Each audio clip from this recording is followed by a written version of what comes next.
Bon matin, bonjour, bienvenue à tous et à toutes au premier webinaire de Réseau Réussite Montréal, le premier d'une série de combien, je ne sais pas.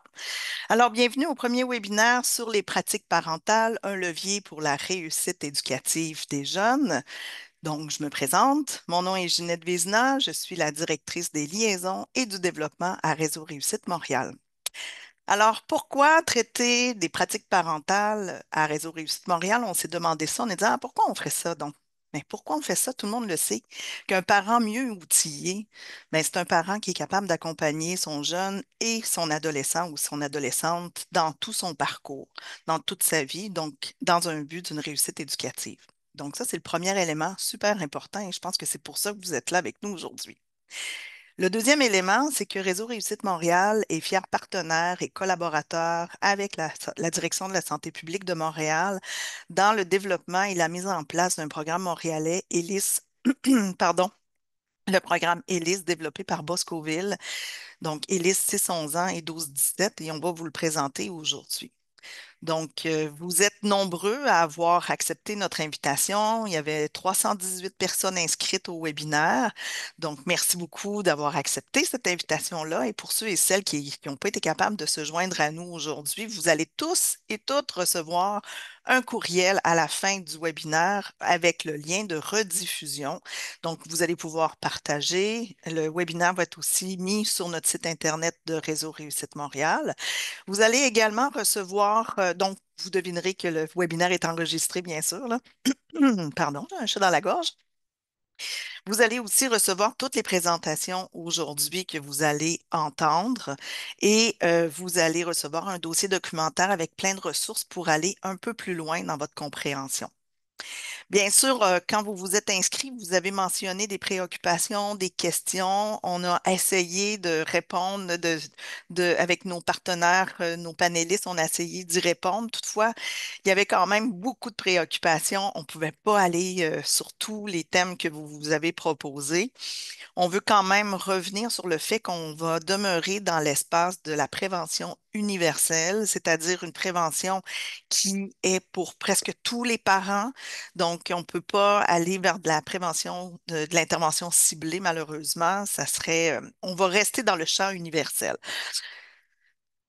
Ce qui est important à savoir, c'est qu'il y aura trois présentations et quatre présentations, pardon, de quatre partenaires différents que je vais vous présenter tout à l'heure.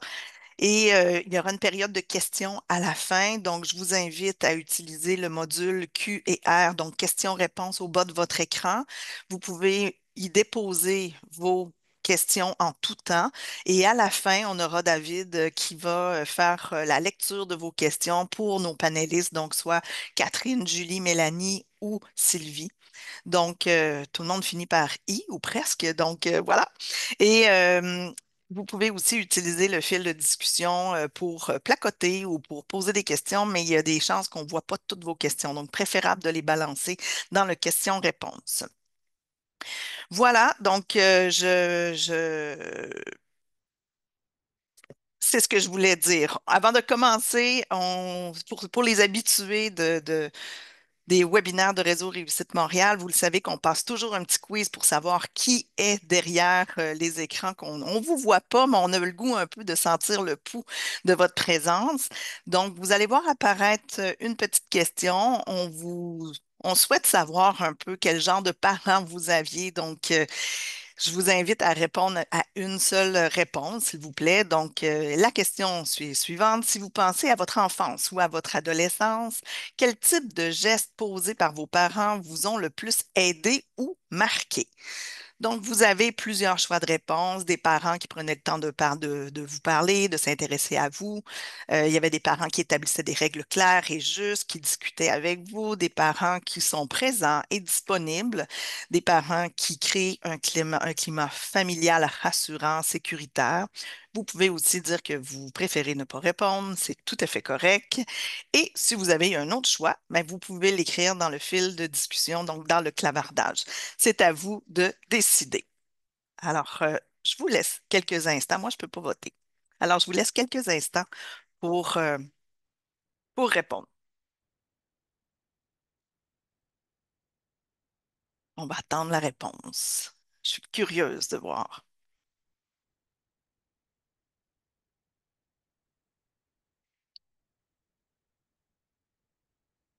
Et voilà. Ah, c'est intéressant. Il y a des gens qui écrivent, des parents qui s'intéressaient aux études et à la réussite.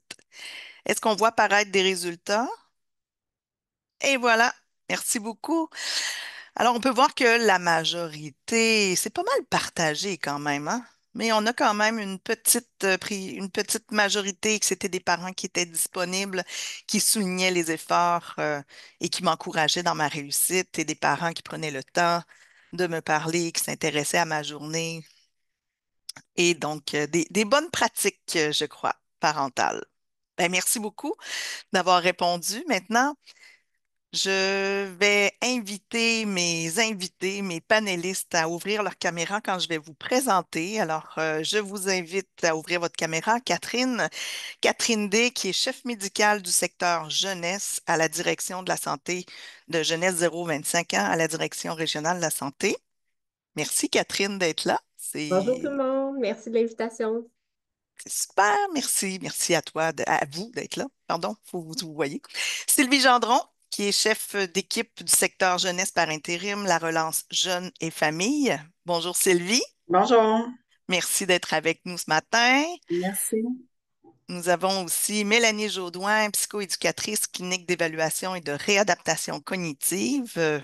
Bonjour Mélanie. Bonjour. Bonjour. Aujourd'hui, je vais avoir un peu plus mon chapeau Université de Montréal dans l'équipe de recherche de Sarah Dufault, disons. Parfait. Alors, on va le nommer comme ça. Moi, est-ce que ça se dit le CERC? Est-ce que c'est un cercle? Oui, c'est ça. Ou des fois, on dit le cercle, mais oui. Ah, bon, OK, c'est bon. Merci beaucoup, Mélanie, d'être avec nous. Ça fait Et on a plaisir. aussi Julie Moret, agente de développement, psychoéducatrice de formation à Boscoville. Bonjour, Julie. Bonjour. Bienvenue. Alors, bienvenue à vous quatre. Merci de vous prêter au jeu avec nous. On va commencer avec Catherine. Donc, j'inviterai Sylvie, Julie et Mélanie. On vous revient un petit peu plus tard, bien sûr. Je vais vous inviter à ouvrir votre caméra quand ce sera votre tour. Donc, aujourd'hui, on va débuter avec Catherine. Catherine, vous avez 13 minutes environ pour mettre la table. Donc, c'est à vous que vient le défi d'avoir un peu plus la théorie autour des pratiques parentales. Moi, ce qui me questionne beaucoup, c'est quoi une pratique parentale? De quoi on parle au juste, là? Et pourquoi c'est important de travailler les pratiques parentales chez les parents qu'on côtoie dans nos organisations? Puis, ce qui m'éveillait beaucoup la question, c'est est-ce qu'il y a une distinction à faire avec des parents qui viennent une immigration récente ou une immigration tout court. Donc, je le sais que vous allez aborder plein d'autres sujets super intéressants, mais quand même, c'était moi mes questions qui me titillaient le plus. Je vais vous laisser la parole pour 13 minutes, ça vous va? Puis, au bout de 11, je vais mettre mon décompte, je vais faire signe pour pouvoir enclencher une conclusion de votre côté. Ça vous va, Catherine? Oui, c'est parfait. Alors, la parole Donc, est à vous. bonjour tout le monde. Je vais activer mon partage d'écran.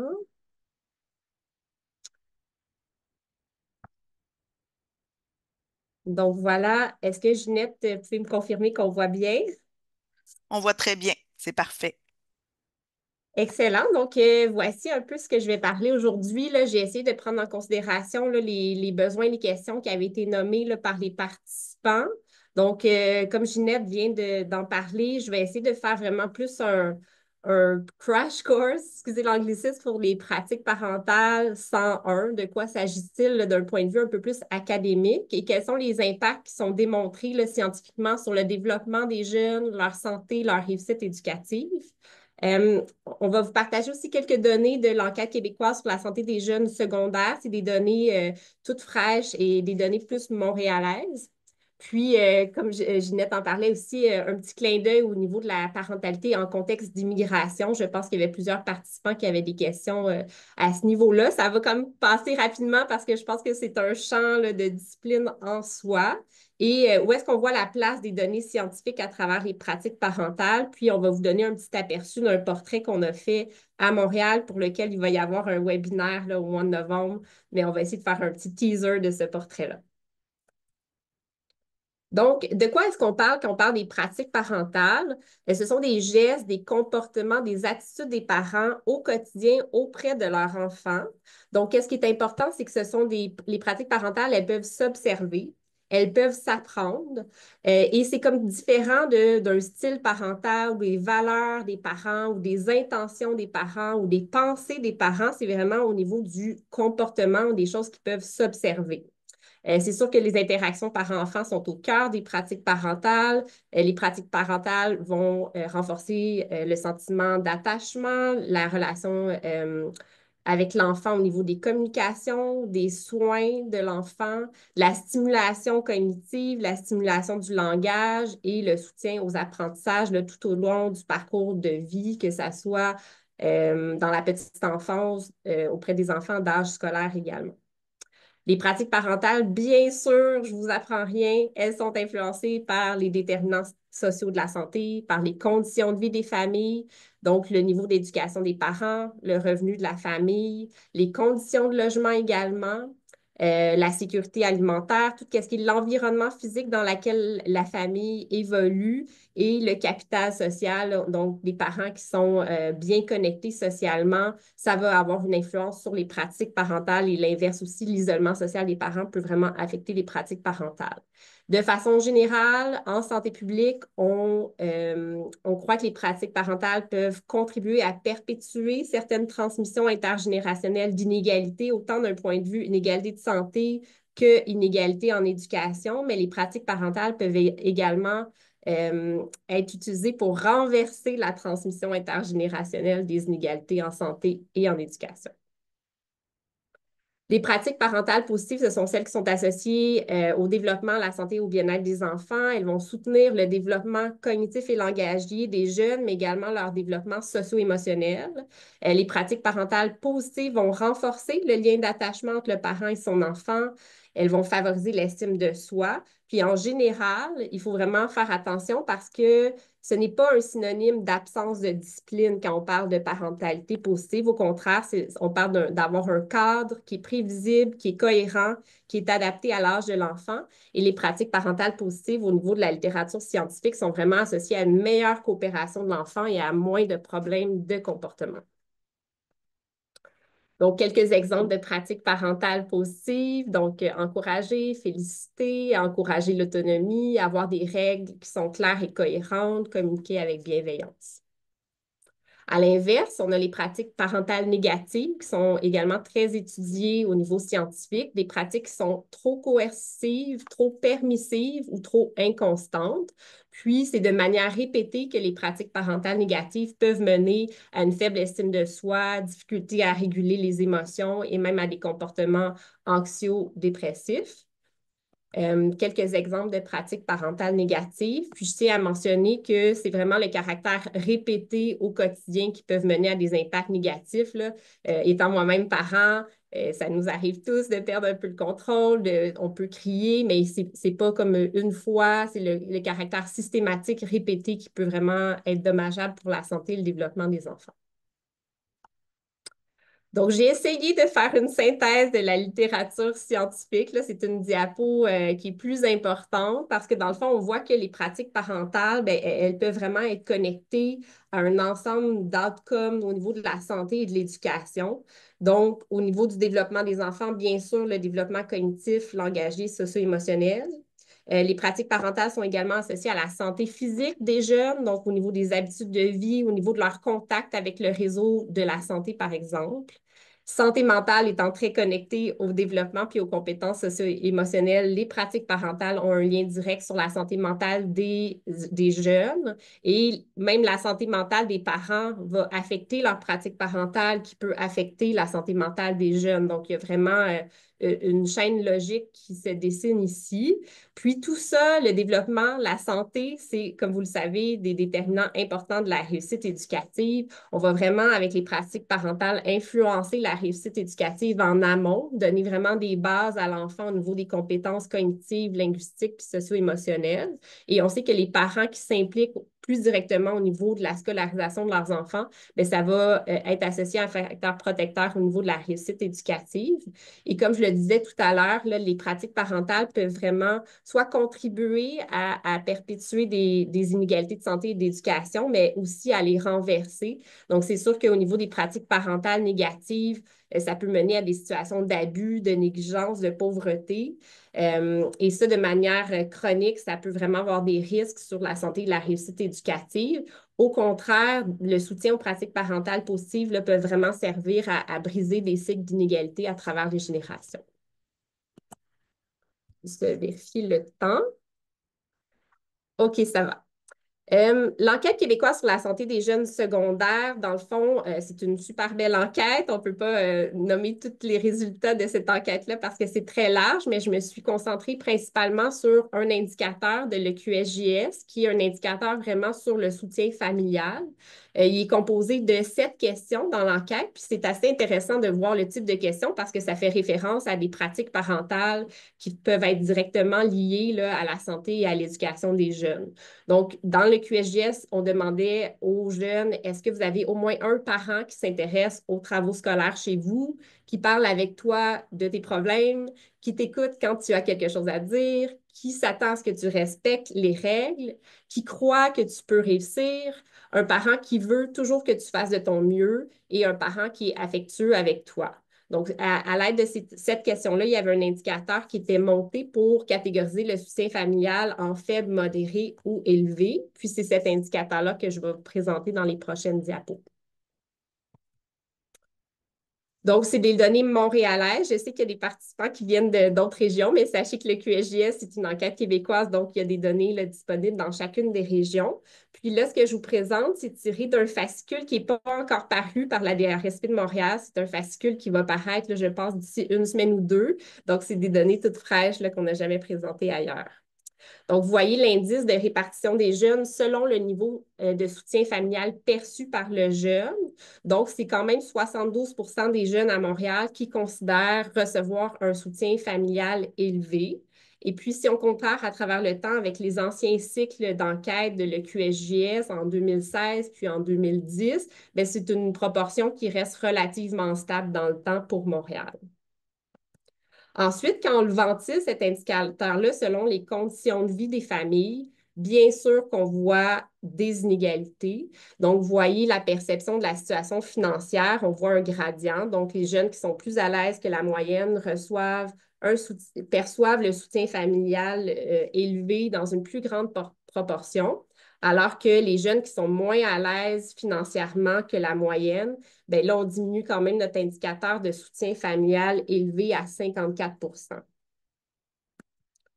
Même chose pour le niveau de soutien familial perçu selon la scolarité des parents. Donc, vous voyez que plus la scolarité des parents est élevée, bien, plus les jeunes perçoivent qu'ils reçoivent un soutien familial élevé, alors que les jeunes pour lesquels les parents ont un niveau de scolarité plus faible, bien, ils ont une proportion plus faible de cet indicateur-là. Finalement, je vous présente le même indicateur, mais qui est mis en association avec le risque de décrochage scolaire. C'est aussi un indicateur, là. Ça ne veut pas dire que le jeune va décrocher, mais c'est certains facteurs de risque de décrochage. Et là, quand même, on voit qu'il y a 23 % des jeunes qui sont à risque de décrochage scolaire chez ceux qui ont un soutien familial perçu faible, alors que ceux qui perçoivent un soutien familial élevé, ils ont un moins grand risque de décrochage scolaire. Bien sûr, il y a d'autres déterminants de la réussite éducative puis du décrochage scolaire, mais c'était quand même une association qui était significative. Maintenant, petit coup d'œil sur la parentalité en contexte d'immigration. Donc, c'est sûr que les parents qui sont issus de l'immigration et encore plus ceux qui sont issus de l'immigration récente, ils ont vraiment des défis liés à la parentalité qui sont différents et qui peuvent être exacerbés par différents facteurs. D'abord, la méconnaissance des services et des ressources disponibles, c'est vraiment quelque chose qui est bien documenté. Donc, au-delà des barrières linguistiques et socioculturelles, juste de comprendre l'univers des services au Québec du côté de l'éducation, du côté de la santé et l'ensemble des services qui sont offerts là, par le communautaire et par les municipalités et même les services de garde éducatif à l'enfance, il y a vraiment comme une barrière de simplement connaître le système, naviguer à travers cette complexité-là. Ensuite, le manque d'informations sur les lois et les normes du Québec en matière d'éducation, de développement de l'enfant, de protection de la jeunesse. Ça peut même mener à une certaine méfiance à l'égard de certains services certains services offerts dans la communauté, les barrières linguistiques, socioculturelles, évidemment, et aussi vraiment l'isolement social, ça peut vraiment peser très lourd. On sait qu'être parent, c'est très difficile, mais imaginez être parent dans un contexte où est-ce qu'on change de pays, on change on perd nos repères au niveau parentalité, on perd nos repères au niveau social également. Et ces familles-là peuvent également être beaucoup plus à risque de vivre dans des conditions de vie précaires. Donc, tout ça mène vraiment à différents défis qui peuvent être plus intenses chez les parents issus de l'immigration récente. Catherine, il vous reste 2 petites minutes. OK, parfait. Donc, je vais accélérer. Malheureusement, je n'ai pas le temps de passer à travers tout ça, mais c'est vraiment les défis des parents en contexte d'immigration forcée. Donc, vous allez avoir les diapos, vous regarderez ça, mais ils vivent des défis qui sont plus intensifs que les autres parents. Puis, je termine pour la parentalité en contexte d'immigration sur le fait qu'il y a deux approches qui peuvent être complémentaires. On peut adapter les programmes universels pour les réalités immigrantes. Donc, par exemple, des programmes de soutien à la parentalité comme ELIS, Triple P, Par l'écouter peuvent avoir tout à fait des volets qui peuvent être adaptés pour des parents immigrants. Même chose pour nos services universels dans le réseau de la santé. Ou on peut avoir des programmes qui ciblent davantage spécifiquement les immigrants. Donc, par exemple, le programme Espace Parents. On a un nouveau projet pilote pour les CIP chez les familles immigrantes à statut précaire ou tous les ateliers, cafés-rencontres qui sont faits par les organismes communautaires. Donc, des services qui sont vraiment plus dédiés spécifiquement aux parents immigrants. Et c'est des approches qui sont complémentaires. Là, on parle souvent d'universalisme proportionné. Je vais sauter par-dessus celle-là juste par contrainte de temps. C'était surtout pour vous placer l'importance des données scientifiques dans les interventions en soutien à la parentalité. Mais je voulais quand même prendre le temps de vous faire un petit aperçu du portrait montréalais des programmes de soutien à la parentalité qu'on a sortis à la DRSP de Montréal en juin dernier. Donc, ça vise vraiment à faire un inventaire de ce qui est offert à Montréal au niveau des programmes qui sont universels et ceux qui ciblent les parents qui ont des vulnérabilités socio-économiques. On a une cartographie des programmes disponibles par territoire local. Vous allez voir un petit aperçu dans une minute. On a également documenté plusieurs enjeux d'implantation en lien avec les programmes existants. Donc ça, c'est intéressant parce qu'au-delà du programme, c'est vraiment toujours important de se soucier de la qualité, de l'accès, puis de l'implantation des programmes pour avoir des effets qui sont importants et qui durent dans le temps. Puis, on a également documenté un ensemble de pistes d'action pour comment faire mieux au niveau du soutien à la parentalité, comment adresser justement certains enjeux d'implantation. Puis, je vous invite à venir à notre webinaire où est-ce qu'on va vraiment plonger plus en détail sur le portrait montréalais le 4 novembre prochain. Ça, je vais passer par-dessus ça. Quelques faits saillants, ça, c'est différents programmes qui sont actuellement implantés à Montréal à géométrie variable. Puis on voit vraiment que ELIS est en train de prendre son envol à Montréal pour aller combler les endroits où est-ce qu'il n'y avait rien en termes de services. Puis on a aussi documenté dans notre portrait qu'il y a quand même une grande variabilité dans l'offre locale avec des inéquités d'accès entre les territoires. Donc, voici un aperçu de la carte montréalaise par territoire local. Donc, vous voyez quand même qu'il y a des plus gros cercles gris. Ça, c'est les endroits où est-ce qu'il y a plus de programmes qui sont disponibles, soit offerts par le réseau de la santé ou par le réseau des organismes communautaires. Mais il y a également certains quartiers pour lesquels soit il y a juste un programme qui est offert de temps en temps, mais avec une faible fréquence des ateliers de groupe, ou il y a même des territoires, là, par exemple ici à Parc Extension, où est-ce qu'on n'a aucun programme qui est actuellement offert. Ça, je vais passer vite. En fait, c'est surtout pour vous dire que les difficultés de recrutement des parents sont quand même bien documentées pour ces programmes-là à Montréal comme ailleurs. Il y a également un manque de pérennité des budgets pour ces programmes-là. Donc, pour le moment, les budgets ne sont pas pérennes. Puis, il y a des enjeux de roulement de personnel, de faible fréquence des groupes qui sont offerts en présentiel. Il y a quand même certains programmes qui offrent des rencontres en virtuel. Donc, en conclusion, moi, je voulais vraiment vous dire comme message clé que les pratiques parentales demeurent vraiment une cible d'action prioritaire pour améliorer la santé et le développement de la réussite éducative des jeunes et je rajouterais aussi pour réduire les inégalités. On sait que les besoins des parents sont quand même bien documentés. On a des programmes efficaces qui sont existants. On va en entendre parler là, de ELIS dans quelques minutes. On connaît aussi les critères d'efficacité de ces interventions-là, puis on a de nombreuses expériences terrain à Montréal ou ailleurs qui sont à valoriser. Puis au niveau des prochaines étapes que l'on considère là, pour la santé publique de Montréal, c'est de monitorer en continu l'accès et la qualité des interventions, s'assurer vraiment qu'il y a des conditions d'implantation qui sont adéquates dans les programmes. On veut aussi aider les organismes et le réseau de la santé à adapter les services aux nouvelles réalités, par exemple diversité sexuelle, diversité culturelle, la neurodivergence également, la place des écrans. Donc, ce sont des nouvelles réalités qui sont très importantes à considérer pour la parentalité. Et bien sûr, comme on le fait aujourd'hui, là, poursuivre la mobilisation intersectorielle de tous les partenaires et à tous les paliers, au local, au régional et au provincial également. Alors, je vous remercie, puis on pourra répondre aux questions un peu plus tard. Merci Catherine, c'est pour ça que je suis revenue. Normalement, je vais fermer ma caméra, j'avais oublié au début, désolée, mais je reviens quand vient le temps, quand vient le temps de la conclusion.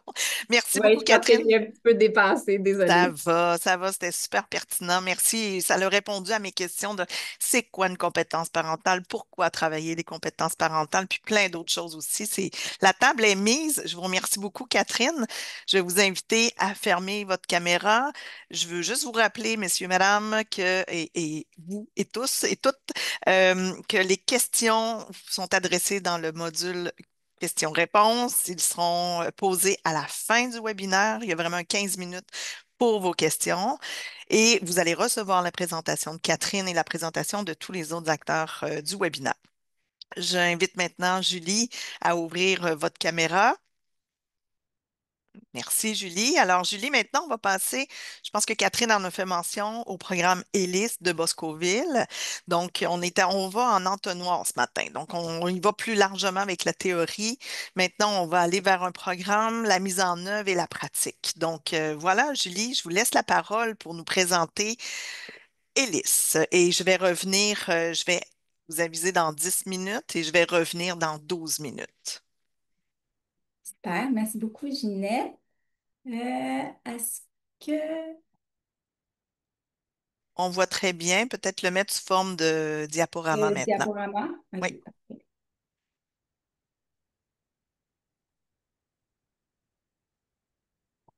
ça va. On voit très bien, Donc, vous le Julie. voyez? OK, Oui, bon, super. Donc, bonjour tout le monde. Je suis super contente de vous présenter aujourd'hui deux programmes que j'estime beaucoup. Le premier, c'est ELIS 6-11, un programme qui s'adresse aux parents d'enfants âgés entre 6 et 11 ans. Le deuxième, ELIS 12-17, donc même principe, c'est un programme qui s'adresse aux parents d'adolescents âgés entre 12 et 17 ans. Ma contribution est différente pour chacun des programmes. En fait, pour ELIS 611, j'ai été impliquée dès le début, donc dès le début du développement, jusqu'à sa révision là, à la lumière des résultats de son expérimentation. Quant à ELIS 12-17, ma contribution elle a commencé à la révision, donc aussi une révision à la lumière des résultats de son expérimentation. Ma contribution s'est faite dans le cadre de mon mandat à Boscoville. Donc, pour ceux et celles qui ne connaissent pas Boscoville, c'est un organisme à but non lucratif qui vise à contribuer au bien-être des jeunes en soutenant les milieux par le développement, le déploiement et la promotion des meilleures pratiques de prévention et d'intervention psychosociale. Les problèmes de Boscoville se retrouvent un peu partout à travers le Québec, étant donné que notre mandat est provincial.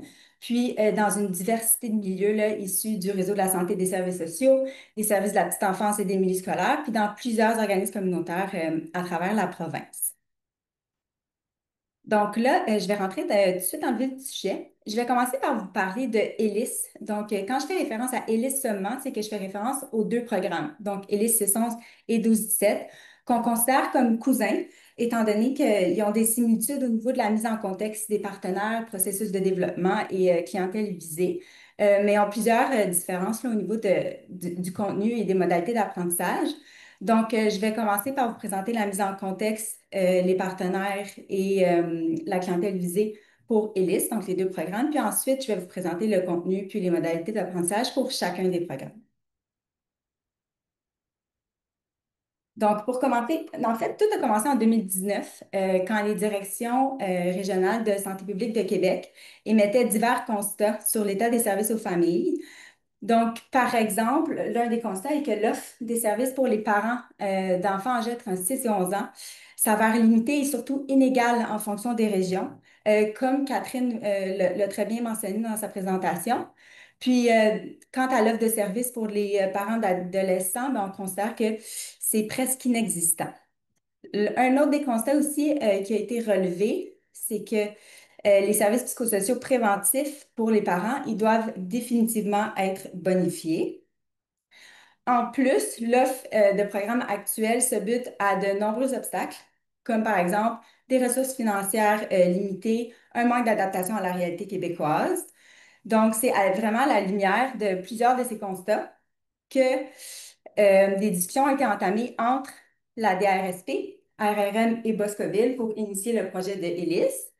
Puis le mandat a été enfin donné à Boscoville, qui a ensuite amorcé le développement de deux programmes de soutien à la parentalité qui sont basés sur des données probantes, accessibles, peu coûteux et efficients, développés et déployés en partenariat, puis développés en considérant le savoir expérientiel des parents.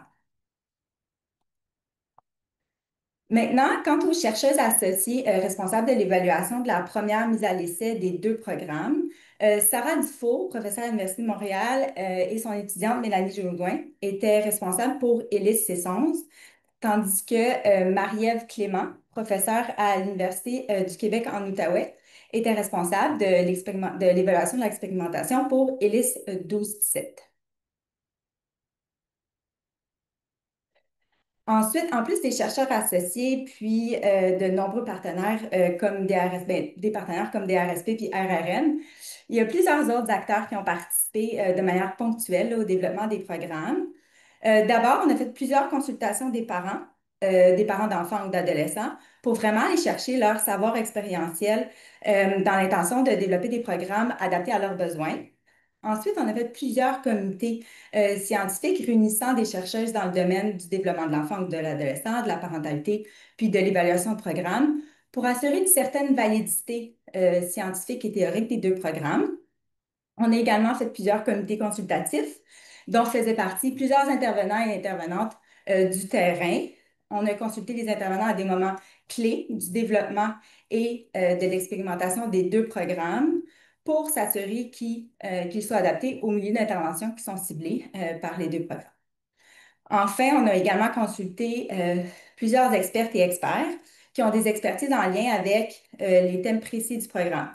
Donc, par exemple, pour Élise, 6-11 ans, on a consulté une experte en gestion des écrans, étant donné que l'un de nos ateliers porte sur la gestion des écrans à la maison. Donc, maintenant, c'est important de se poser la question à qui s'adresse Élise. Ginette l'a bien mentionné tantôt qu'on se positionnait vraiment au niveau universel. Donc, c'est important d'avoir en tête que les deux programmes ELIS sont des programmes de titre universel, ce qui veut dire que les programmes s'adressent à la population générale, soit les parents d'enfants ou d'adolescents qui font face à des défis typiques de la période développementale ciblée, puis qui souhaitent bonifier leur pratique parentale.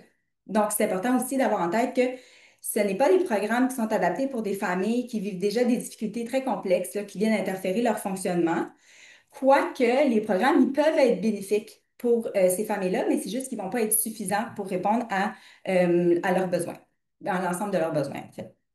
Puis aussi, c'est des programmes qui ne doivent pas substituer un service spécialisé ou une place sur une liste d'attente.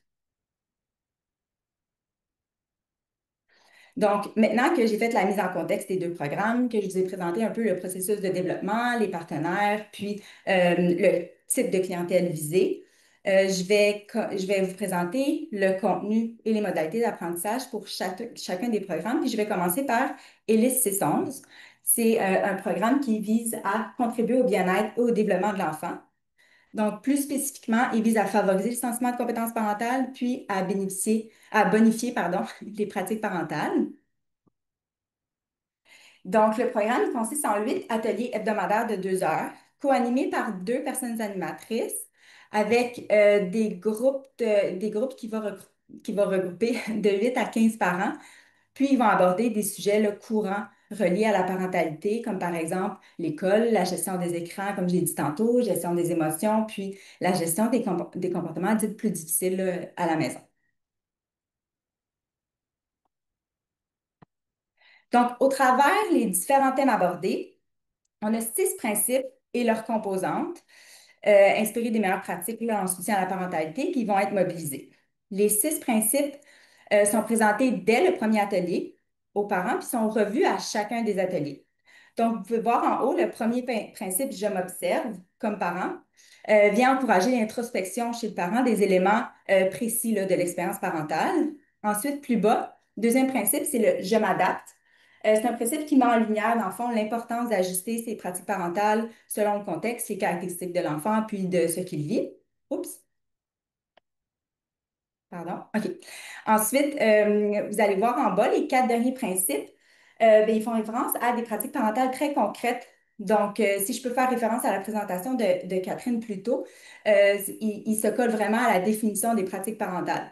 Donc, on parle de comment un parent va montrer son engagement, comment il va encourager les comportements positifs, comment il va venir structurer le quotidien à la maison, puis comment il va exprimer son affection auprès de son enfant.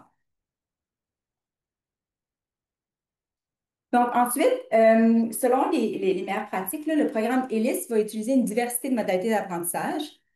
La modalité centrale au programme, c'est l'approche collaborative, soit une approche qui est utilisée tout au long de l'animation des ateliers où les personnes animatrices vont se positionner dans un rôle de facilitateur plutôt qu'expert. Donc, ça va permettre d'instaurer un rapport égalitaire là, entre les parents puis les personnes animatrices, puis ça va venir en favoriser l'engagement puis la participation des parents.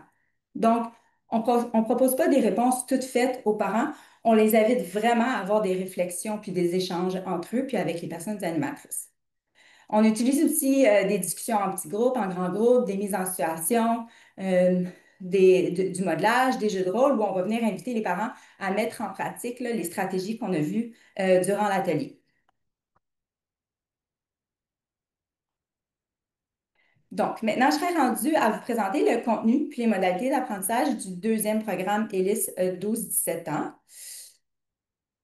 Donc, c'est un programme qui vise aussi à favoriser le développement et le bien-être des adolescentes et adolescents. Puis plus spécifiquement, il vise à augmenter les connaissances des parents concernant l'adolescence puis les pratiques parentales essentielles. Puis il vise également à renforcer le sentiment de compétence parentale des parents. Un petit 2 minutes, Julie. 2 minutes, OK, je me dépêche. Je pense que je vais être correcte.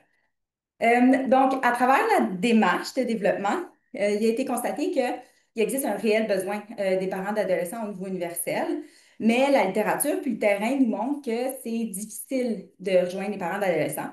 Donc, c'est pour cette raison que mes collègues ils ont réfléchi à une structure multimodale et flexible pour mieux rejoindre les parents. Donc, le programme consiste en 4 ateliers où on a de 4 ateliers d'une durée de 2 heures chacun où il y a des groupes ouverts pour favoriser la participation des parents.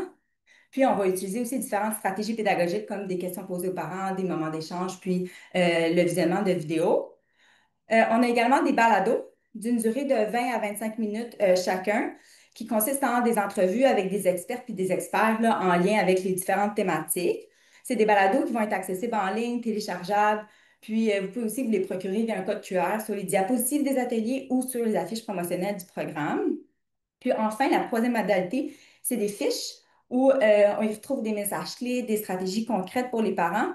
Puis, c'est des fiches qui vont être partagées via une page web, puis téléchargeables et imprimables. Et également, ils vont être distribués lors des ateliers. Ensuite, le programme est construit autour de 4 grandes thématiques qui sont susceptibles d'intéresser les parents puis de favoriser la participation. La première thématique, adolescence cours 101, vient présenter les principaux enjeux de l'adolescence, là, notamment l'impact du développement du cerveau sur le fonctionnement cognitif et les comportements du jeune. La deuxième thématique porte sur les amitiés et les amours à l'adolescence. C'est une thématique qui aborde vraiment l'importance des relations sociales, le développement de l'intimité, les bases des relations positives, puis les fondements de la culture du consentement. Troisième atelier, adolescence à l'ère du numérique, vient examiner la place du numérique dans les vies familiales, puis il propose une réflexion sur les éléments à considérer pour bien encadrer l'utilisation numérique des jeunes. Et le dernier atelier, ben, la dernière thématique, pardon, porte sur la connaissance de soi, motivation et orientation professionnelle. Donc, c'est une thématique qui souligne l'importance pour le jeune euh, d'apprendre à nourrir une motivation interne pour soutenir la démarche d'orientation. Donc, dans chacune des thématiques, je me dépêche, Ginette, dans chacune des thématiques, il y a des pistes concrètes qui vont également être proposées aux parents pour actualiser 3 pratiques parentales qui sont essentielles pour un parent d'adolescent. Donc, ces pratiques sont de communiquer, soutenir l'autonomie et d'encadrer. Ces 3 pratiques clés qui forment les assises théoriques du programme, puis sont transversales aux différentes modalités, soit les ateliers, les balados et les fiches. Puis là, en fait, je voulais terminer la présentation de Élise, 12-17 ans, avec un petit résumé parce que je sais qu'il y a plusieurs éléments que j'ai présentés. Donc, ben, l'équipe de Boscoville a développé un modèle flexible et multimodal, comme j'ai dit tantôt, pour répondre aux besoins de la clientèle. Puis c'est important de tenir compte que c'est des modalités qui sont complémentaires. Donc, dans le sens où un parent, après l'écoute d'un balado, il pourra ensuite venir assister à l'atelier de la même thématique, puis inversement. C'est aussi des modalités qui sont indépendantes, en sens que un parent pourrait juste écouter un balado ou bien venir au 3e atelier, puis ça ne va pas nuire à sa compréhension. Donc, voilà ce qui met fin à la courte présentation des deux programmes. Je n'ai pas tout dit, mais vous allez avoir accès à des documents complémentaires là, si vous voulez en savoir davantage, notamment sur la mise en œuvre.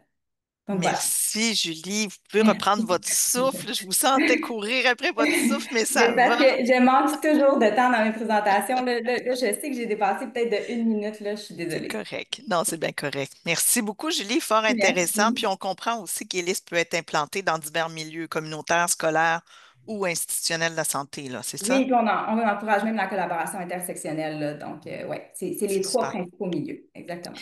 parfait. Merci beaucoup, Julie. On Merci. revient tout à l'heure. Je vais vous inviter à réouvrir votre caméra au dernier segment. Donc, n'oubliez pas, vous allez recevoir toutes les présentations dans le courriel à la fin, dans l'après-midi ou demain. Vous allez aussi, si vous avez des questions pour Julie, les adresser dans le question-réponse. Maintenant, j'inviterai Mélanie à ouvrir votre caméra. On va continuer un peu dans la même veine, mais on s'en va vers un atterrissage parce que c'est beau avoir de la théorie, c'est beau présenter un programme, mais comment ça se met en œuvre un programme comme ça? Puis, Élise a été évaluée par l'Université de Montréal et l'UQO. Vous avez fait partie de l'équipe de Sarah Dufour de l'Université de Montréal. Donc, maintenant, c'est à vous, Mélanie, de nous présenter un peu qu'est-ce qu'on doit faire pour mettre en place, qu'est-ce qui est ressorti de cette évaluation-là, c'est quoi les bonnes conditions gagnantes. Alors, la même chose, je me fais discrète, je ferme ma caméra, je ferme mon micro pour 10 minutes, je reviendrai dans 10 minutes. À vous la parole, Mélanie. Merci. C'est parfait. Donc, je vais partager ma présentation.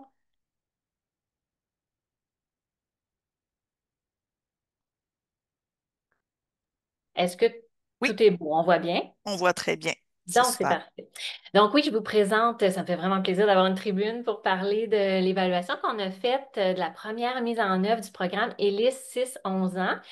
Donc, ici, j'ai plus mon chapeau Université de Montréal dans l'équipe de recherche de Sarah Dufour, là, à l'École de psychoéducation.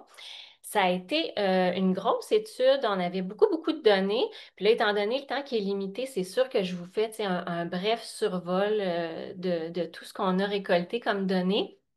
Donc, je vais passer rapidement sur certaines sphères, là, dont la méthodologie, etc. Donc, je me suis permis de mettre certaines diapositives qui vont apparaître sur le site ou dans votre dossier complémentaire, mais que je pense pour la présentation ici, ça va être plus intéressant de passer un peu plus de temps sur les résultats. Donc, je commence par une brève mise en contexte de notre évaluation. La première mise à l'essai de Hélice 6-11 ans, ça a été fait au printemps 2023. Ça passe vite, ça fait déjà 2 ans. Mais je sais qu'il y a une deuxième étape d'évaluation là, qui est en démarrage actuellement. On a eu 3 groupes dans 3 milieux différents, donc une belle variété de ce côté-là, milieu scolaire, organisme communautaire, puis en CLSC. On visait un peu plus de groupes. On pourra en reparler là, des difficultés de recrutement. C'est une problématique qui est vraiment généralisée. Donc, on visait peut-être 4-5 groupes. Finalement, on en a eu 3. On a eu 8 personnes qui ont été formées pour l'animation qui devaient co-animer en dyade. Mais là, comme vous voyez, 3 groupes, 8 personnes animatrices, ça concorde pas. Donc, on a eu un groupe où finalement les personnes ont animé à 4 en se relayant pour avoir au moins l'expérience d'animation puis voir c'était comment d'animer le programme Élise 6-11 ans. Et finalement, au total, on a eu 28 parents qui se sont présentés à l'atelier 1. Donc, 2 groupes d'une bonne grosseur, là, 12 parents, puis un groupe un petit peu plus petit là, qui a démarré à 4 parents. 4 parents, je dis démarrer, mais qui ont été constants puis sont restés jusqu'à la fin. Donc, je saute la partie un peu méthodologie. Si vous êtes intéressé, vous irez voir les diapositives. Je pense que ce qui vous intéresse le plus, c'est que je saute le plus vite possible aux résultats. Mais je vous dis mes objectifs d'évaluation. Donc, on avait identifié 4 objectifs. On voulait vérifier un peu la conformité de mise en œuvre, hein, ce qui avait été planifié par l'équipe de Boscoville. Est-ce que les animatrices, animateurs ont réussi à animer le programme de manière relativement conforme à ce qui avait été prévu? On voulait voir c'était quoi les éléments qui étaient facilitants pour l'utilisation du programme, c'était quoi les obstacles aussi à l'utilisation des listes. On voulait voir du côté des parents et des personnes qui animaient la pertinence du programme, est-ce que c'est apprécié, les différentes composantes, à quel point ils ont aimé, qu'est-ce qui serait amélioré. Finalement, on voulait voir aussi les effets perçus, hein. On est dans une première étape d'évaluation, donc on n'est pas encore en train d'évaluer des effets de manière un peu plus objective. Là, c'est vraiment selon les perceptions des participants, qu'est-ce qu'ils ont reçu au terme du programme, avec quoi ils sont repartis. Donc, j'embarque tout de suite dans les résultats. On est allé voir les motifs de participation des parents. Hein, selon leur discours, on a réussi à établir comme 3 grands thèmes. Les parents, majoritairement, se présentaient à ce programme-là pour obtenir un certain soutien social, certaines validations, une capacité à se comparer un petit peu avec les autres, voir est-ce qu'ils se positionnent bien comme parents, comment ils sont dans leurs compétences parentales. Beaucoup voulaient garnir un peu plus leur bagage, leur coffre à outils de parents, voire apprendre des nouvelles interventions à utiliser avec leurs enfants. Et on avait certains parents qui nommaient un peu plus concrètement des difficultés au sein de la famille. Des fois, dans ces parents-là, on a des parents qui ne correspondaient pas toujours complètement à la clientèle recherchée dans un contexte universel. Là, on s'est retrouvé avec des parents qui avaient des fois des difficultés un peu plus grandes que ce qu'on vise en général, qui se retrouvaient dans cette catégorie-là. En termes de recrutement puis de rétention, on a eu environ 20 d'abandon, ce qui est comme dans les normes habituelles, là, peut-être même un peu moins que ce qui est dans les écrits scientifiques, là. Donc, c'était correct, c'était attendu. Puis, en termes d'exposition, ben, une fois que les parents étaient embarqués dans le programme, ceux qui restaient avaient généralement une bonne exposition. Ça veut dire qu'ils ont été exposés à environ 6 séances sur 8 du programme. On a eu très peu de parents qui ont été là tout le temps, mais la majorité ont été là très souvent.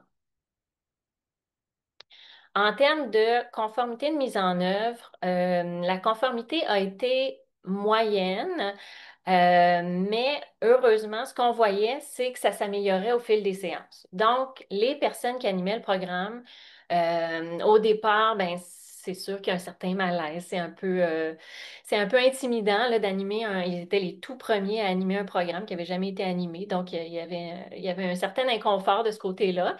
Mais on voyait que la conformité s'améliorait au fil des séances. Donc, plus ils prenaient de l'aisance dans l'animation, plus la conformité s'améliorait. Donc, ça, c'était une très bonne nouvelle.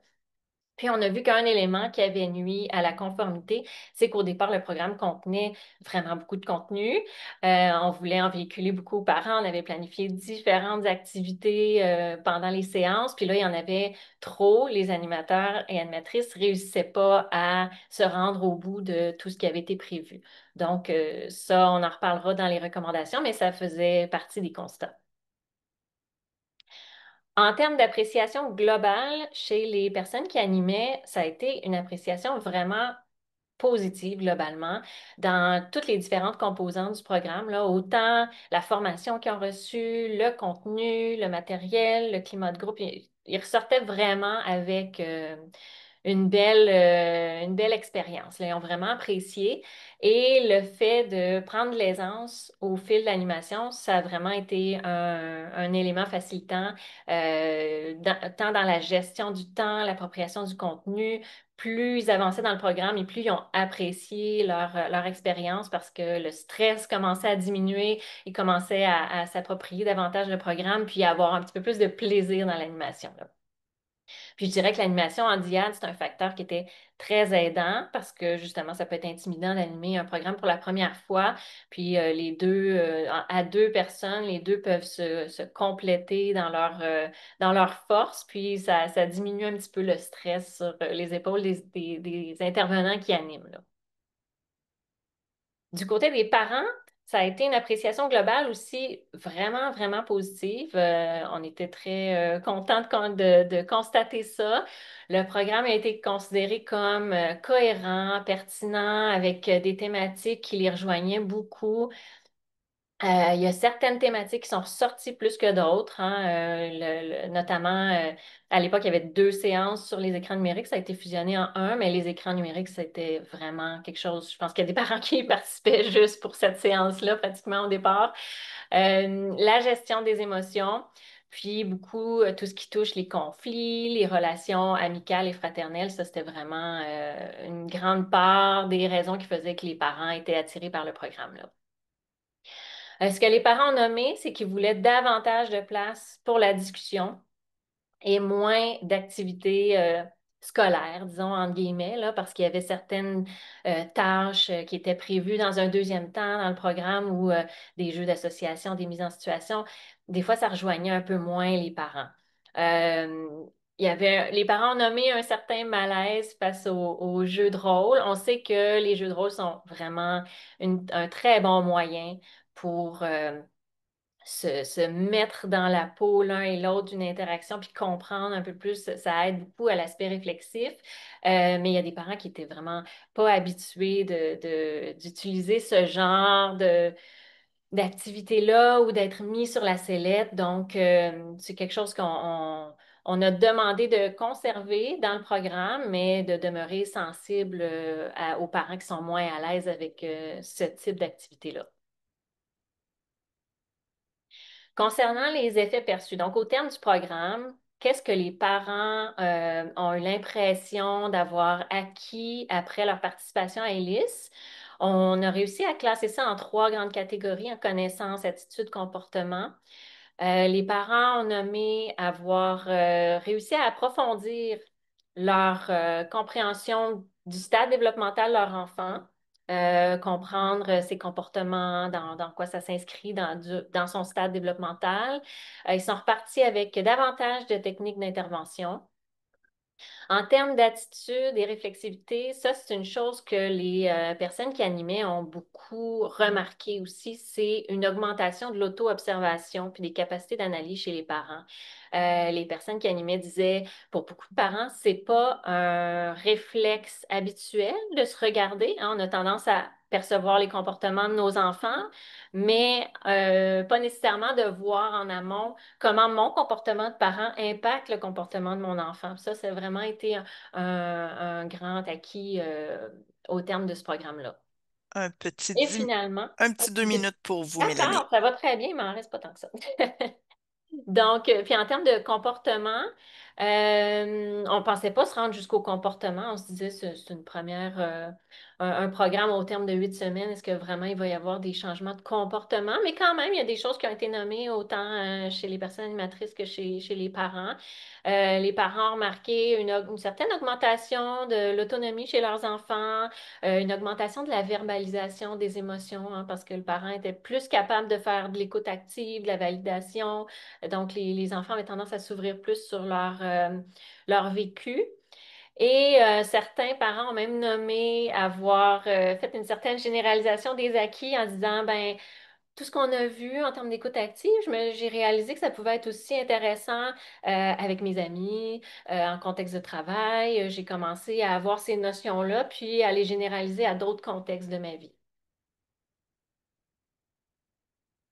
En termes de relation de coparentalité, là, on a vu à la fois des bénéfices et un petit bémol. Chez certains, ça a eu beaucoup de bénéfices, la participation au programme, où il y a eu un certain transfert des connaissances du parent qui participait à l'autre parent. Il y en a qui ont nommé une augmentation, tu sais, de la cohérence parentale après. Ils avaient un meilleur équilibre dans leur rôle. Mais certains ont nommé une mésentente qui a émergé au terme du programme, alors qu'il y en a un qui participe, qui commence à avoir des prises de conscience, à changer ses pratiques, et l'autre parent qui n'a pas fait tout ce cheminement et qui ne perçoit peut-être pas non plus la valeur ajoutée de changer quoi que ce soit. Donc, c'est une chose qu'on a nommée aussi à l'équipe de Boscoville où ça va être quelque chose à garder en tête chez les personnes qui vont animer le programme. Un petit mot en débutant le programme pour dire que c'est pas tout le monde à la maison qui va changer à la même vitesse et de la même façon et ça se peut qu'il y ait un décalage des fois. On souhaiterait que les deux parents participent au programme dans le meilleur des mondes, mais généralement, c'est plus un des deux parents qui va participer. Donc, en résumé, on a fait une petite liste des facilitateurs et défis. Donc, dans les facilitateurs, ben, il y avait les intérêts des parents pour les thématiques. Il y a eu tous les incitatifs que les milieux ont mis en place qui ont été très, très, très appréciés, comme des halles garderies et des petites collations, des choses comme ça. Et le climat de groupe et le climat entre les personnes animatrices et les parents, climat de bienveillance, sans jugement, ça a été très, très apprécié. Du côté des défis, recrutement difficile, ça, c'est pas juste Élise, ça, c'est partout dans les programmes d'intervention de groupe. C'est un enjeu, le recrutement. Et d'être bien positionné. Quand on a un programme universel, c'est quoi les objectifs? Bien le positionner, l'expliquer aux parents pour gérer un peu les attentes des parents, savoir dans quoi ils s'embarquent versus quelles sont leurs attentes à eux. Et finalement, ben, la gestion du temps pendant les ateliers. Mais ça, je sais qu'ils ont fait un ajustement au contenu qui a dû aider cette partie-là. Donc, je termine rapidement avec les recommandations qu'on a faites à l'équipe de Boscoville. On en avait vraiment un grand paquet, mais je fais une brève synthèse en 5 points là.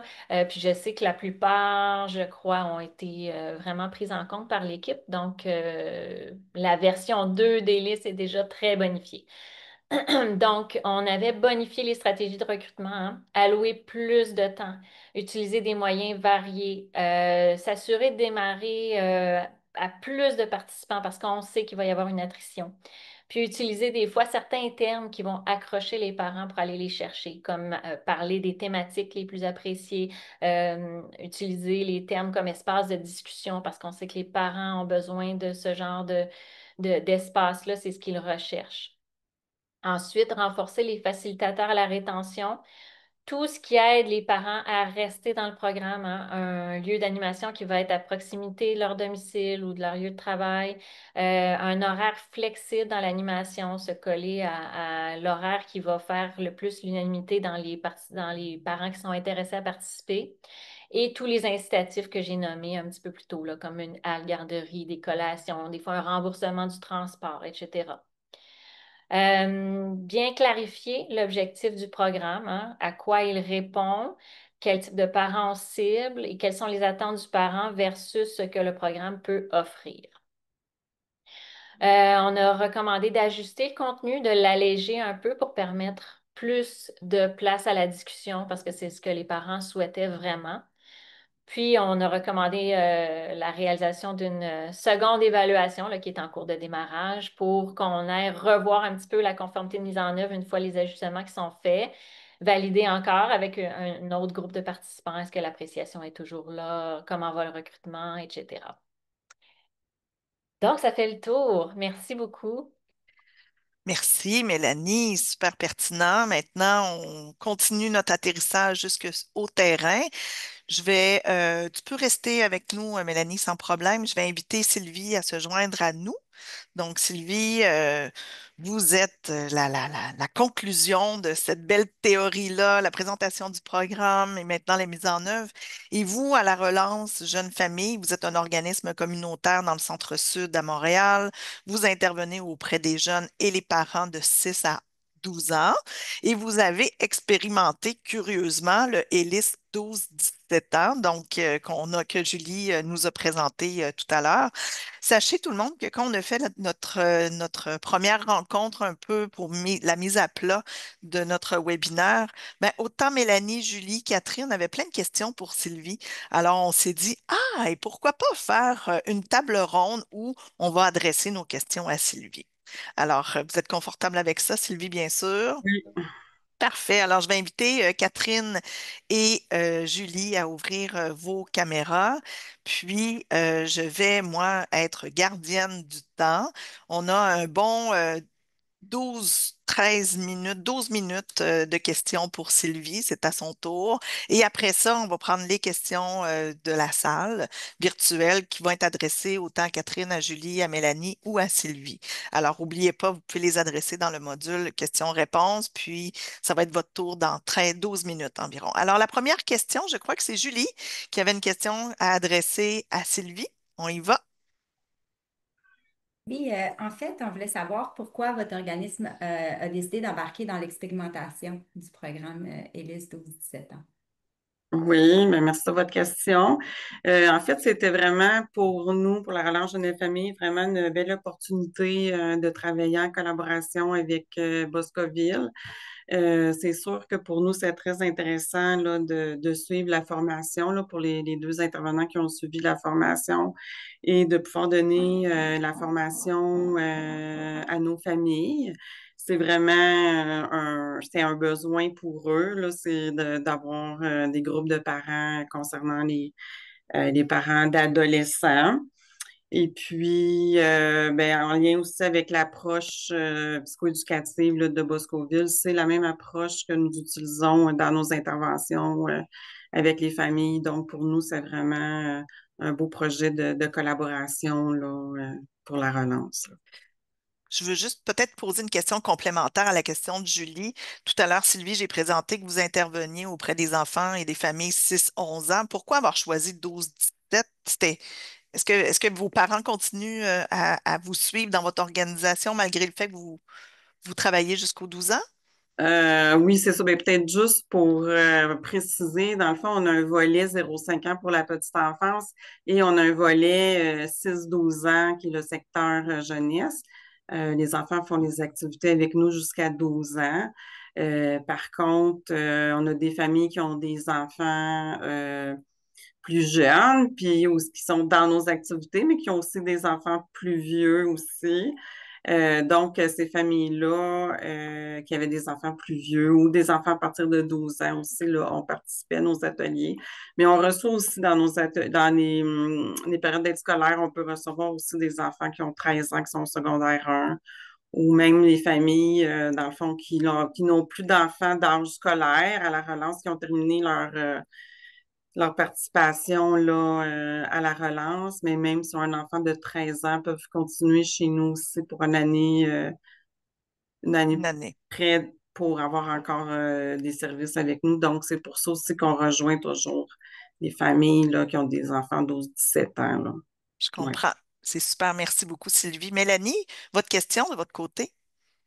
Oui, Sylvie, comme vous avez pu être animatrice d'Élise 12-17, je me demandais, c'est quoi les apprentissages ou les observations que vous avez retenues de votre expérience auprès des parents? Ben, en fait, c'est que les parents étaient vraiment très, très à l'aise d'échanger durant les rencontres. C'est sûr, pour nous, c'est quand même des familles qui ont participé, que ça fait longtemps qu'on connaît. C'est des familles que les intervenants de la relance sont leurs intervenants dans le cadre du suivi familial. C'est aussi un noyau de parents qui se connaissaient là aussi de par leur participation aux activités de la relance.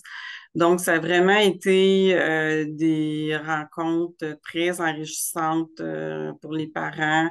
Il y a eu beaucoup de partage entre les parents aussi, beaucoup de questions. Puis, bon, dans le fond, les parents pouvaient constater qu'ils n'étaient pas seuls là, à avoir des défis là, avec leurs enfants, leurs adolescents. Super. Merci beaucoup, Sylvie. Euh, Il y avait Catherine aussi qui avait une question. Oui, c'est que du côté de la santé publique, dans notre portrait, on a documenté que tu sais, les parents n'étaient pas toujours motivés à venir dans des ateliers de groupe. Souvent, quand ils vivent des difficultés avec leur enfant, ils ont l'impression que c'est surtout des services cliniques individuels qui peuvent répondre à leurs questions et leurs besoins. Mais de l'autre côté, on a comme toutes les données scientifiques qui nous montrent que les programmes universels peuvent vraiment aider ou donner un coup de main pour ces parents-là. Donc, je me demandais, est-ce que vous aviez des trucs basés sur votre expérience, sur comment convaincre les parents, comment faire la promotion des ateliers de groupe? Ben, je vous dirais, ben, la promotion des activités, c'est sûr qu'on les fait bon, à l'intérieur, là, dans nos communications avec les parents. Comment les intéresser à participer. C'est sûr qu'il y a beaucoup de suivi qui peut se faire aussi en individuel avec le parent. On peut en parler aux parents, expliquer le contenu, leur expliquer que ça pourrait être intéressant pour eux de suivre les ateliers, compte tenu que ça répond à leurs besoins. Aussi, ben, c'est de leur expliquer que ce qui est intéressant, justement, comme je disais tantôt, c'est le partage entre parents, de se rendre compte qu'on n'est pas seul là, à avoir des défis avec nos jeunes, mais des défis, mais pas juste des défis non plus. Les forces aussi de nos enfants, puis des bonnes relations avec nos enfants aussi. Mais aussi leur expliquer que, bon, c'est sûr que le programme est plus universel, mais si après ils ont un besoin de parler plus en individuel de leur situation particulière, mais qu'on peut le faire après la rencontre aussi, là, seul à seul avec le parent, là. Donc, c'est vraiment de faire voir la plus-value de participer Oui. autant dans l'échange, mais aussi de voir que c'est un filet de sécurité par la suite qui peut se mettre autant avec les autres parents, mais aussi avec l'organisme qui donne le programme ou qui donne un programme pour la parentalité, là. Mhm. J'aime C'est aussi le super. fait, tu sais, le fait que vous passez par votre relation de confiance déjà Oui, établie avec la famille pour dire, tu sais, des fois c'est du bouche à oreille, de ce que je comprends, puis le fait que ça vienne peut-être la référence d'une personne de confiance, que l'organisme connaît les familles, je pense que vous êtes vraiment bien placé après pour vendre la pertinence des ateliers de groupe, là. oui. Oui. Puis de rassurer, parce qu'un parent, ça doit être un peu, ça doit donner un petit peu le vertige d'aller s'asseoir dans un groupe de parentalité alors que tu te dis, ben, coudonc, j'ai-tu vraiment un problème, mais je veux y aller, j'en ai besoin. Donc, c'est d'avoir cette confiance-là, c'est important, j'imagine. Oui, puis peut-être dans les bonnes pratiques aussi, justement, quand on parle de sentiment de confiance, c'est sûr que c'est important en début de groupe de voir les règles de fonctionnement de notre groupe. C'est quoi les règles de fonctionnement qu'on se donne ensemble, Mm. les parents qui sont présents. Donc, évidemment, nous, les intervenants, on rappelle toujours la règle de la confidentialité entre les parents qui sont là, dans le sens que pour que les parents se sentent à l'aise de parler de leur vécu à la maison, ben, ils doivent savoir que le contenu qui est dit ici, un parent n'ira pas en parler avec un autre parent à l'extérieur. Donc, c'est important pour que les Tout parents à aient fait. confiance de se livrer, de partager et de poser des questions. Ben, c'est important qu'ils savent aussi qu'il y a une balise à ce niveau-là dans les groupes de parents, au niveau du respect de la confidentialité, là. Tout à fait. Ouais.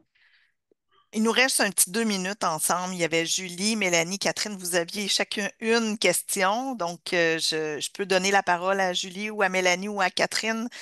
Avec ce que vous avez entendu de Sylvie, quelle question serait pour vous la plus, pour terminer la rencontre avec Sylvie? Est-ce que c'est Julie, Mélanie, Catherine? Vous avez le goût de vous lancer? On peut y aller. Ça va, Julie? Moi, Allez-y, ça serait Mélanie. juste de voir, est-ce que vous auriez des conseils à donner pour tous, tu sais, les milieux, les intervenants qui seraient intéressés à intégrer Elise dans leur programmation? Qu'est-ce que vous pourriez leur donner comme conseil? Mhm. Euh, ben, dans le fond, c'est sûr que le recrutement reste toujours vraiment un enjeu. Quand même, nous, on avait un noyau de une dizaine de parents par rencontre. Mais c'est sûr, vraiment, il faut commencer à en parler le plus tôt possible, afficher les publicités dans l'organisme sur notre site aussi, Facebook de l'organisme pour vraiment publiciser que l'atelier s'en vient. Ben, c'est sûr, en parler le plus possible aussi avec les parents, pas seulement mettre l'affiche, mais vraiment aller en parler là, de vive voix avec les parents. Qu'on pense que ça serait intéressant pour eux de participer. Aussi, ben, vraiment aller solliciter les partenaires aussi pour des références. Si on a des familles à nous référer aussi. Puis au niveau de l'animation comme telle, ben, c'est sûr, faire l'animation à deux intervenants pour animer les ateliers, c'est vraiment très important, là. Je pense que ça l'aide vraiment à ce que l'animation puis la prise de parole des parents, puis comme la distribution des fiches, des informations, tout ça vraiment à deux, c'est vraiment souhaité. Euh, Sinon, je pense que en somme toute, je vous dirais que c'est ça que je vois là, qui serait aidant, là. En avez-vous réentendu parler du programme chez les parents qui ont suivi les ateliers chez vous? Ou avez-vous Euh, observé des choses chez les parents qui l'ont... Ben, ça a été plus après là, qu'on a terminé les ateliers, oui. Les parents nous demandaient des références. Vous pouvez revenir sur des sujets qu'on avait discutés. Aussi, ben, pendant les rencontres, là, au fur et à mesure des rencontres, les parents pouvaient nous dire, ah, ben là, j'en ai parlé avec mon enfant. J'ai regardé un petit peu des fiches avec mon enfant. J'ai pris le temps avec lui de regarder ça. Ça m'a permis d'échanger avec lui. Oui, je vous dirais qu'on a eu des suivis des parents à ce sujet-là, des retours, oui. Super. Merci, merci Sylvie, merci Catherine, merci Et, Julie, merci Mélanie. Je me suis permis la petite dernière question, je suis désolée. Maintenant, on va passer aux questions de nos personnes qui sont derrière les écrans, donc notre public. J'aimerais peut-être donner la parole. Est-ce que c'est David ou Gabriel Oui, qui peut faire... Oui, je vous laisse la c'est parole. parfait. Alors, on aurait une première question pour Julie. Qu'est-ce qui distingue le programme ELIS 6-11 ans des autres programmes de soutien à la parentalité? Julie. Oui. Il y a plusieurs choses. Les premières choses qui me viennent en tête, c'est que on encourage la collaboration intersectionnelle. Donc, de manière plus concrète, c'est que, comme Mélanie l'a mentionné, on peut offrir le programme dans des organismes communautaires, milieux scolaires ou CLSC. Donc, sachant les ressources humaines ou financières limitées, parfois, par exemple, un organisme communautaire ne va pas avoir de locaux disponibles. Donc, on les invite peut-être à consulter les écoles du même territoire qui, eux, peuvent leur faire un prêt de locaux ou même les écoles souvent du même territoire d'un organisme communautaire peuvent les aider pour le recrutement des parents, par exemple. Donc, on observe vraiment, même encore aujourd'hui, là, avec d'autres milieux, parce qu'on a commencé le déploiement de 6-11 ans, c'est qu'est-ce qui est rapporté le plus, là, c'est qu'on voit vraiment une belle collaboration entre les milieux. Puis on voit même une collaboration, par exemple, entre des organismes communautaires également du même territoire. Donc, ça facilite vraiment la mise en œuvre. D'autres choses, je dirais qu'il y a aussi le fait que Boscoville y offre un accompagnement euh, auprès du milieu. Donc, des fois, c'est pas possible pour plusieurs milieux. Pour d'autres programmes, ils vont juste offrir la formation au programme, puis ensuite, leur implication va se terminer là. Tandis que Boscoville, on va offrir la formation, puis on va accompagner le milieu aussi tout au fait de la mise en œuvre, donc de l'animation du premier atelier jusqu'à l'animation du dernier atelier, puis même qu'on a toujours une rencontre bilan pour s'assurer justement de parler avec eux des enjeux de mise en œuvre. Donc, on va trouver des solutions avec eux. Des enjeux cliniques aussi, parfois, on va les accompagner dans les enjeux cliniques particulièrement au niveau de l'animation là, auprès des parents. Donc, on les soutient là, vraiment de forte proximité tout au long de la mise en œuvre. Puis pour s'assurer aussi qu'une fois que la première mise en œuvre a été faite, ben, ils sont en mesure de la mettre en œuvre par la suite de manière autonome. Euh, Peut-être une autre chose, c'est que c'est pas cher, en sens que c'est un programme qui coûte pas cher parce que je crois, en tout cas de souvenir, là, qu'on va juste, la seule chose qui va être coûteuse, ça va être le matériel. Donc, le manuel d'animation, mais tout ce qui est formation, c'est gratuit. Puis, je pense qu'est-ce qui peut nous distinguer pour une dernière chose, je sais qu'il y a autre chose, mais la dernière chose, pour pas que je m'étende trop, c'est notre processus de développement puis de partenariat, étant donné que dès le début, on a eu, comme vous l'avez vu dans ma présentation, plusieurs partenariats. Donc, on a consulté des parents pour avoir leur savoir expérientiel. On a consulté aussi lors du développement les milieux pour être sûr que nos programmes soient adaptés à leurs besoins puis à leurs ressources. Puis, on a consulté aussi plusieurs chercheuses dans le domaine pour avoir une certaine validité scientifique. Donc, je pense que ça rend, ça amène une certaine crédibilité et puis une richesse à nos deux programmes. Donc, voilà.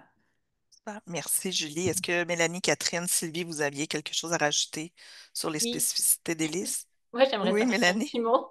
Ben, pour faire du pouce un peu sur ce que Julie disait, c'est vraiment l'accessibilité, hein, parce que quand on regarde la littérature et les programmes probants à travers le monde, ben, la grande majorité ont été créés dans d'autres pays, souvent en anglais. Et donc, quand on veut les utiliser, ben oui, il y a les coûts de formation, mais il y a toute la traduction, et même au-delà de la traduction, il y a une certaine adaptation culturelle des fois qu'on doit faire. Euh, il y en a qui incluent des vidéos, d'autres types de matériel qui font que ça rajoute une couche de complexité d'avoir tout le matériel prévu ou d'en faire une traduction. Donc, à ce niveau-là, ELIS, en étant créé dans un contexte québécois, ancré aujourd'hui avec nos spécificités culturelles, etc., il y a vraiment des barrières qui tombent là, dans l'accessibilité. Parfait. Merci. Est-ce qu'il y a une autre question, David? Oui, il y aurait une question pour Mélanie. Étant donné les difficultés fréquentes des milieux à effectuer du recrutement et ensuite à avoir un bon taux de rétention, quelles sont les bonnes pratiques à mettre de l'avant, selon vous? Oui, une excellente question. Oui, effectivement, le recrutement, c'est une problématique qui est généralisée. Puis, je vais vous nommer un peu les bonnes pratiques et je sais que les bonnes pratiques se heurtent un peu aux contraintes des milieux. Donc, on essaye de faire le plus qu'on peut avec les moyens qu'on a. Ce qu'il faut savoir, c'est que généralement, il faut viser beaucoup plus large que ce qu'on souhaite avoir comme groupe de participants parce qu'on sait que entre les gens qui sont intéressés et ceux qui se présentent, c'est à peu près seulement, selon les études, là, entre 30-34 des gens qui vont vraiment se mobiliser réellement pour aller au premier atelier. Donc, on sait déjà là, que si on a l'air d'avoir beaucoup de gens intéressés, il n'y en a pas tant que ça qui vont se présenter. Puis après la première séance, on a un taux d'abandon qui va se situer de l'ordre d'à peu près 25 aussi. Là. Fait qu'il y a une attrition qui se fait. Donc, on est mieux de viser très large. En termes de moyens de diffusion, c'est drôle parce que j'écoutais Sylvie tantôt, puis elle nommait, sans le savoir peut-être, elle nommait exactement ce qui est recensé dans la littérature, là, c'est-à-dire qu'on vise à la fois du recrutement de masse puis personnalisé. Donc, on y va, oui, avec de l'affichage, oui, mettons avec les réseaux sociaux, avec des courriels, plus de masse. Euh, mais aussi avec des techniques plus personnalisées, le téléphone, le contact en personne. On sait que les parents vont être plus susceptibles de s'inscrire à un programme quand ils voient d'autres parents le faire. Donc, si on se présente dans un lieu de proximité où notre clientèle se retrouve, puis on est sur place avec un kiosque ou avec des contacts personnalisés, si on couple ça avec des moyens plus de masse, on a davantage de chances d'aller euh, reconvaincre les parents de se présenter.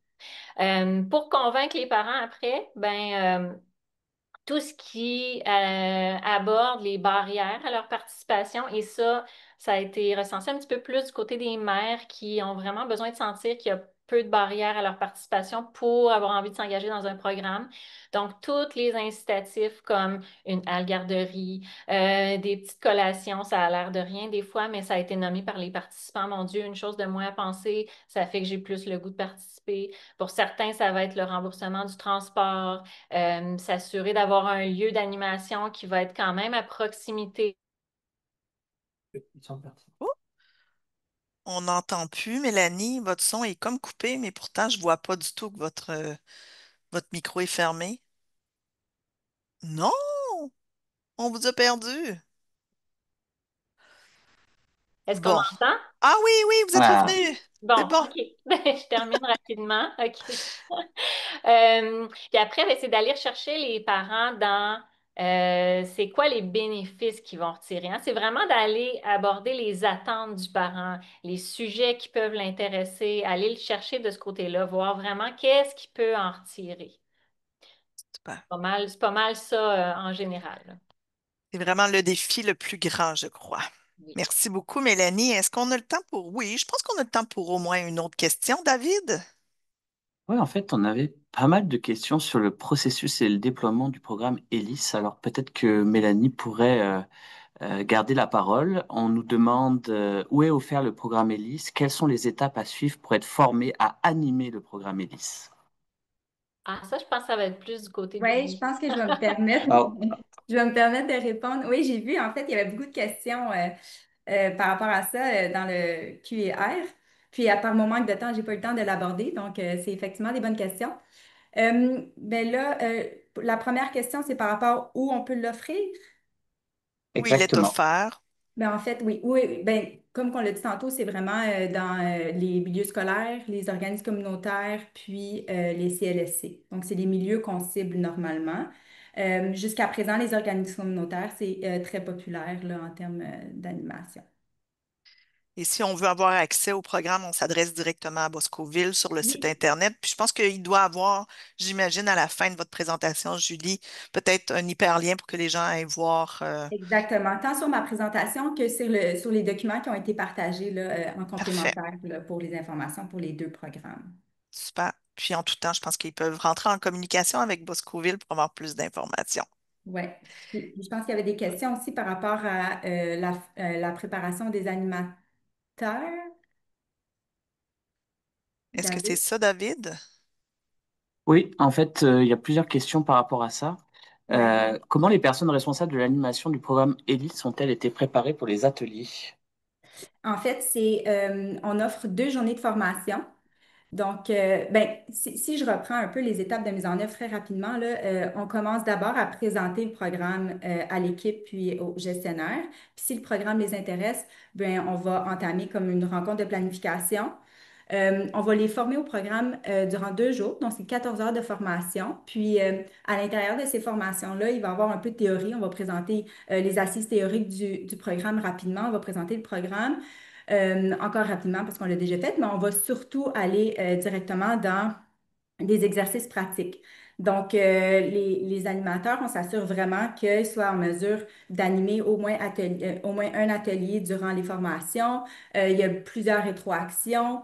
On leur laisse du temps aussi pour vraiment se préparer à l'animation de chacun des ateliers. Donc, tous les intervenants formés au programme vont animer au moins une fois un atelier. Donc, on va avoir soit que les animateurs vont avoir animé un programme ou vont avoir assisté à l'animation d'un programme. Donc, ça permet vraiment de préparer tous les animateurs à chacun des thèmes abordés dans le programme.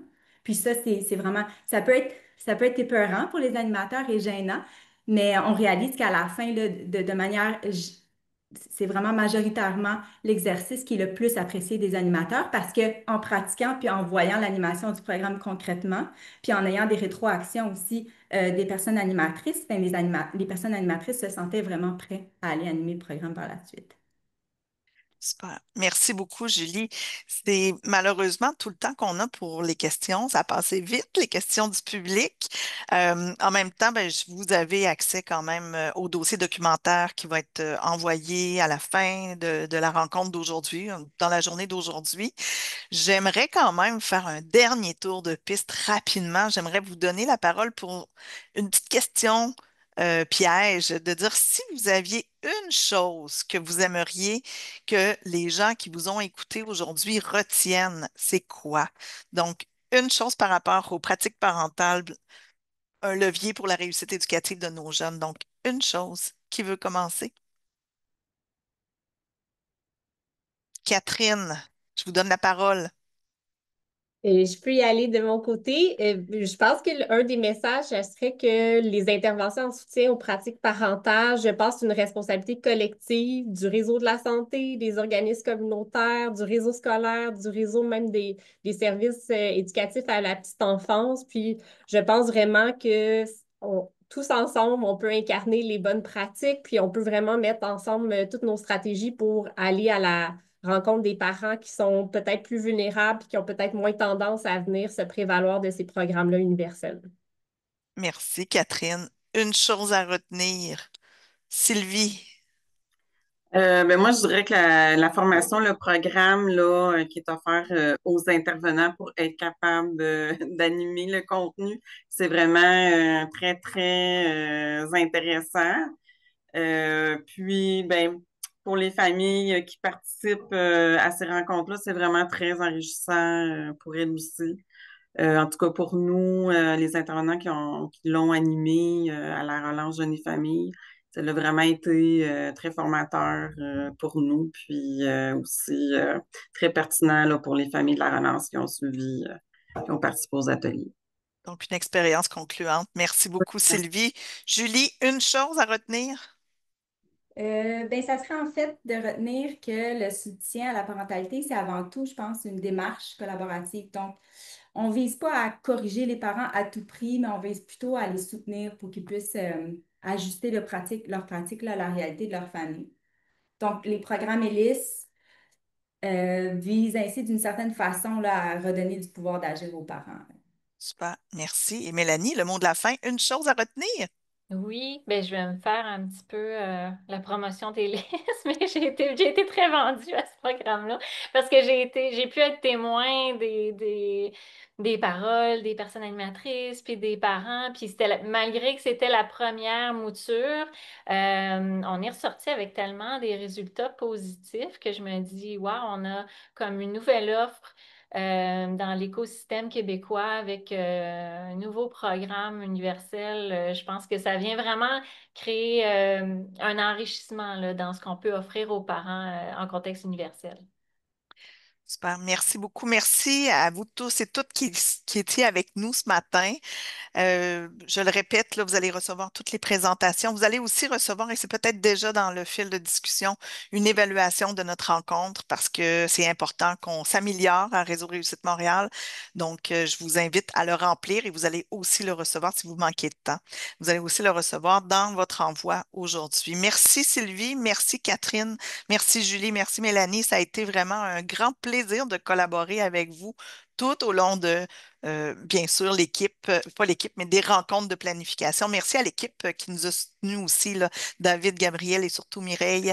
Donc, ça a été vraiment un grand plaisir d'animer cette rencontre-là aujourd'hui. Alors, je vous souhaite à vous tous et toutes une belle journée, un beau jeudi, puis on se retrouve très bientôt. Bonne journée. Merci. Merci, bonne journée. Bonne journée. Merci, Merci. bonne journée. Bye.